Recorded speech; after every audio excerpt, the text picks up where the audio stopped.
Friends, human brain, મનુષ્યનું મગજ લગભગ 2.5 મિલિયન ગીગાબાઇટ્સ જેટલો ડેટા સ્ટોર કરવા માટે સક્ષમ છે, જે વૈજ્ઞાનિક પ્રયોગો અને રિસર્ચ દ્વારા સાબિત થઈ ચૂકેલું છે.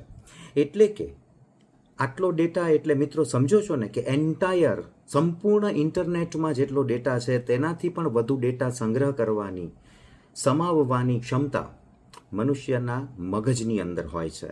એટલે કે વાત કંઈક એવી આવે કે જ્યારે કોઈ વ્યક્તિ એમ કહે છે કે મારાથી ભૂલાઈ ગયું, રહી ગયું, મગજમાંથી નીકળી ગયું વગેરે વગેરે શબ્દોનો જ્યારે પ્રયોગ કરવામાં આવે છે ત્યારે એનો અર્થ એ કે વાસ્તવિકતા એવી છે કે એ માત્ર નેગ્લિજન્સ કે lack of focus or lack of ઇન્ટરેસ્ટની જ મેટર છે.